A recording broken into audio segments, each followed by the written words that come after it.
আশুরার দিনে করণীয়। ১. আশুরার রোজা রাখুন। হাদিসে এসেছে, এই দিনে রোজা রাখলে পেছনের ১ বছরের সগীরা গুনাহ মোচন হয়ে যায়। ২. দ্রুত রোজা রাখুন।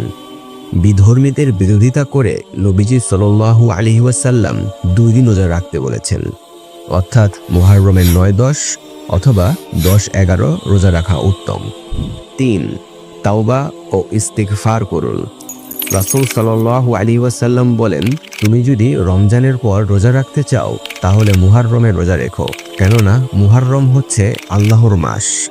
এই মাসে এমন একদিন আছে যেদিন আল্লাহ তাআলা অতীতে অনেকের তাওবা কবুল করেছেন, ভবিষ্যতেও অনেকের তাওবা কবুল করবেন।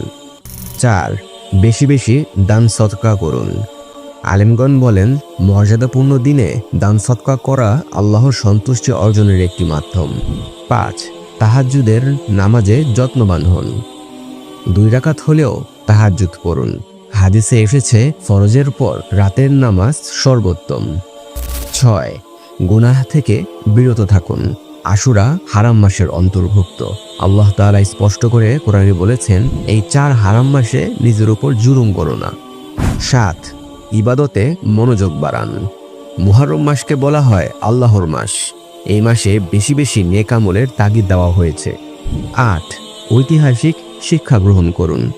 আশুরার দিন আল্লাহ তাআলা মুসা আলাইহিস সালামকে ফেরাউনের হাত থেকে মুক্তি দিয়েছিলেন। এই কৃতজ্ঞতায় আমাদের রাসূল সাল্লাল্লাহু আলাইহি ওয়াসাল্লামও রোজা রেখেছেন।